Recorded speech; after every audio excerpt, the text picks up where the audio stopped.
Let me start this episode with a huge thank you to everybody who supports the channel by watching, commenting, liking, subscribing.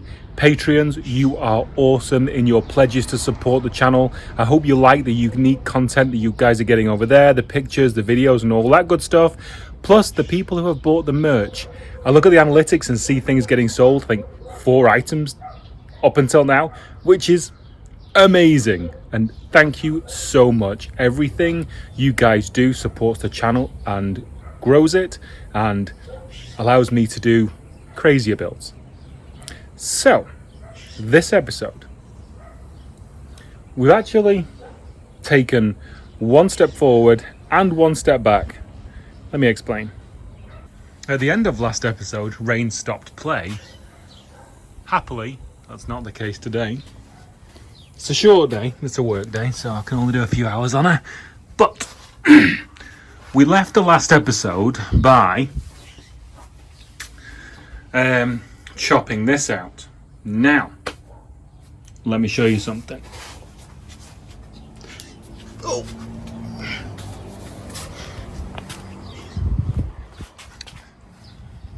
The distance from that point straight across the car to the other quarter is fairly narrow. On the BMW, oh,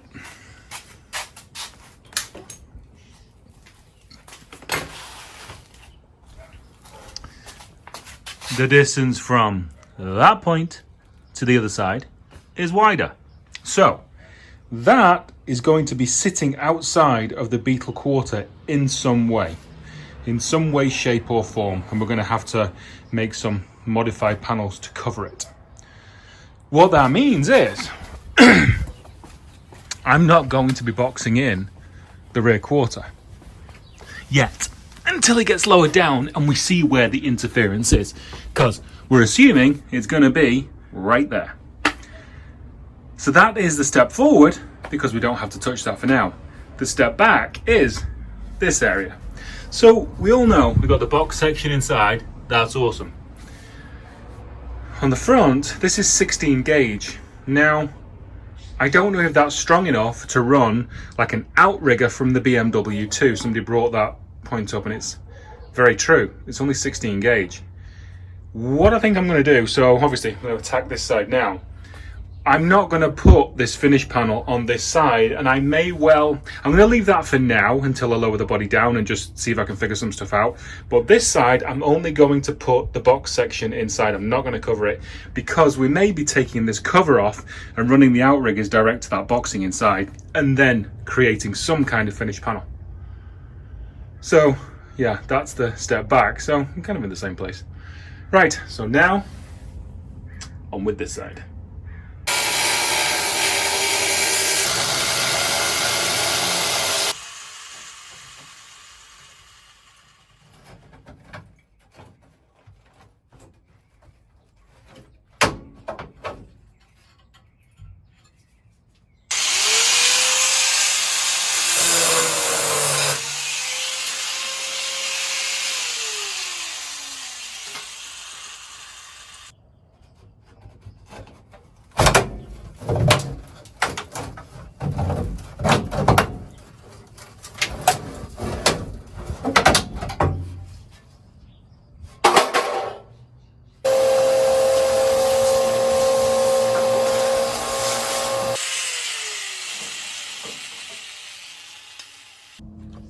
You can see there all the creased and crinkled heater channel and the floor all kinked up. Look at that, it's all coming out. Kind of got lucky with this car, had a lot of damage, but I'm not needing the bits that were damaged.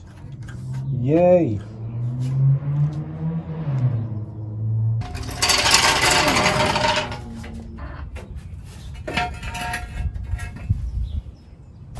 Okay, we'll now take all this paint off and whatever else is under there. To start prepping it for welding the box section in.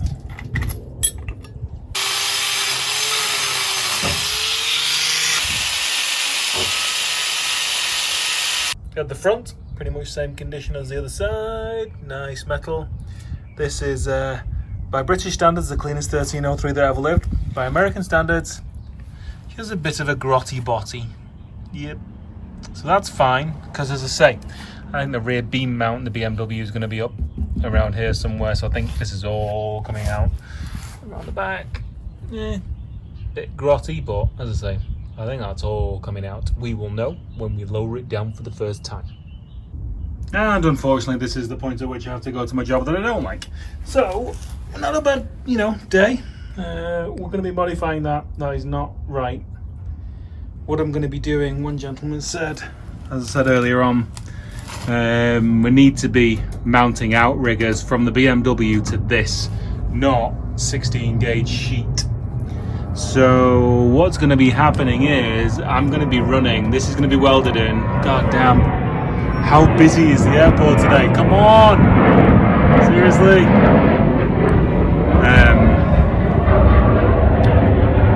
Yeah, so I'm going to weld this in exactly the same way, but I'm going to run a vertical, and it's going to hit this wherever it hits this, and then this is going to get lopped off wherever it lands, basically, so that, as I say, the outriggers from the BMW are going to be going into this metal, which is going to be good and strong.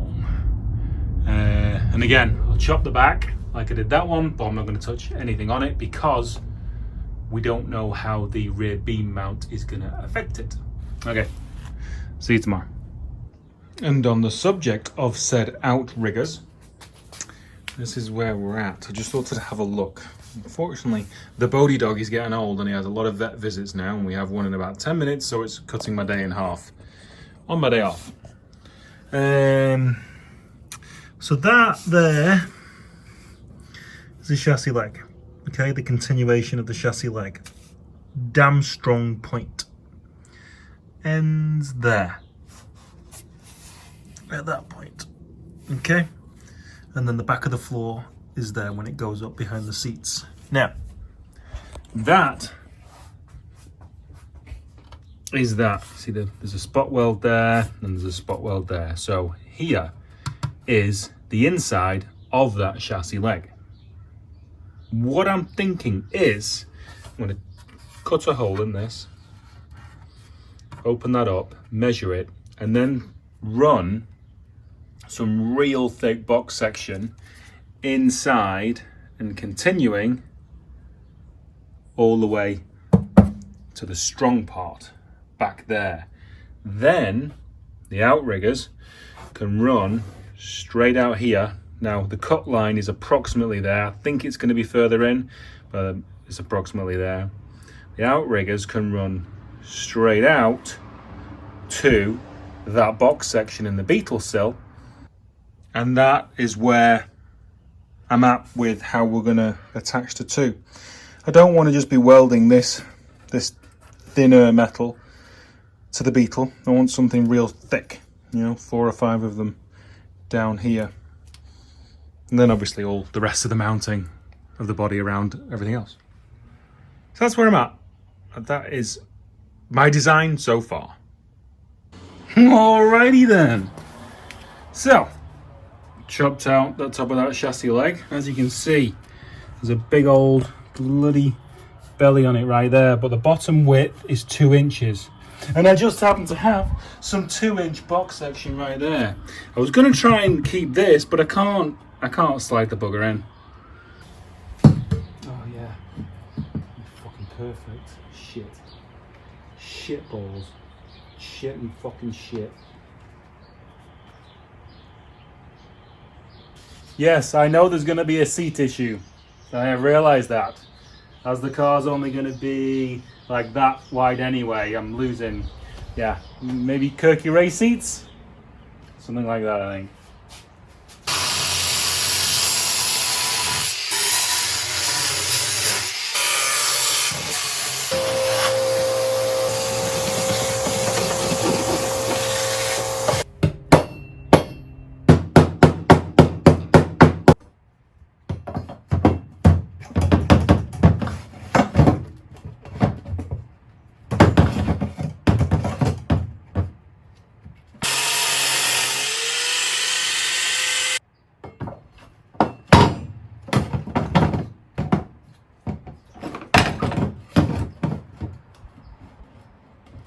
there we go. The design is coming together. So I'm going to run this all the way to the back. Gas tanks on that side, which gas tanks on that side, which I haven't taken out. This is a false firewall here, and I can weld all the way to the back on this one because it's just a charcoal canister on this side. So be careful with fuel lines and stuff like that. We shall protect them and get them away from me. So yeah, so this is 1 3/4 box, which is the same as the stuff that's in the sill of the Beetle. I'm waiting for some weld through zinc primer. That's why I'm on this. Yeah, so weld it in. May get some C channel or something. I don't know, because these walls go out, you know.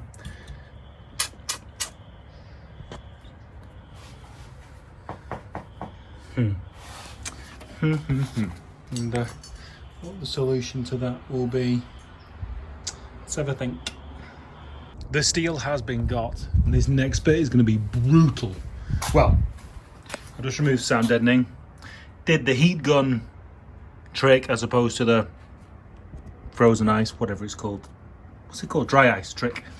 But next, oh god, I'm going to be so dirty.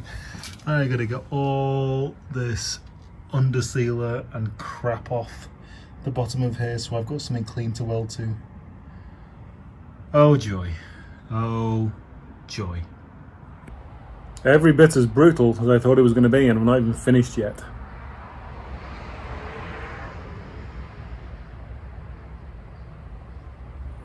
BMW, you did a good job with underseal. Thank you.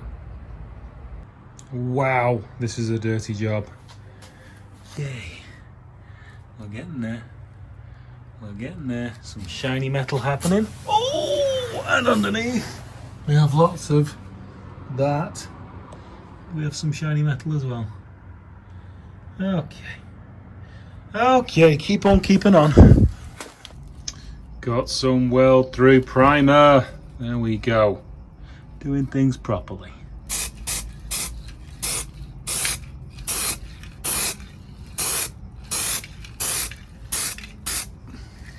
What's going on?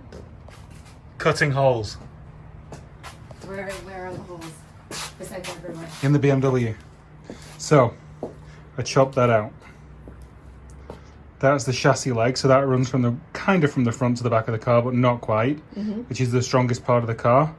And then I'm going to put that box section over there. I'm going to chop it in half, and I'm going to put that inside that, and then there's going to be pieces of metal coming out to the Beetle body, which is going to be here. So you took out the strongest piece of the car. And I'm putting a stronger piece in. A stronger piece in. Cool. Yeah. Awesome.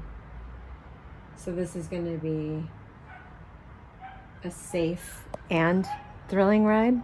Oh yeah. So this is the basic gist right now.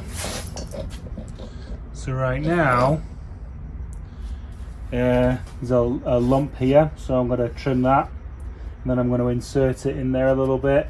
Just take that out and then weld it in, hit it with some zinc primer like you guys love, and probably weld it in tomorrow. But who'd have thought, like, this is modern hot rodding. This is what hot rodding is now, you know? Who'd have thought I'd be putting subframe connectors in a BMW Z3? It's gonna be so strong. Awesomeness.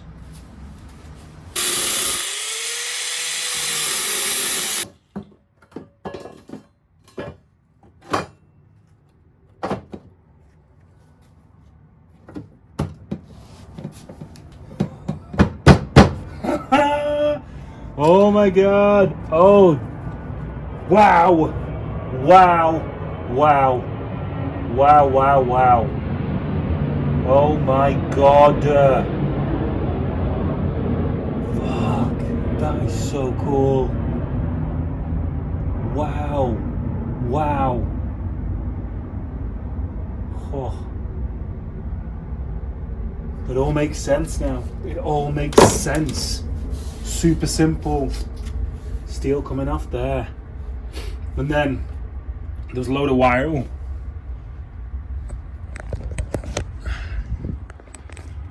There's a load of wiring here. So this is actually a flat floor. So this is all gonna get, I can plate it, do whatever. Don't know where all that wiring is gonna go, but we're gonna figure that out in the future. It's in there, beautiful. Oh my word, this is so cool. This is so cool. There's my wife cavorting with another man. We like to call him Fat Charlie, but don't tell him that. So there we go. We are all etch primed up.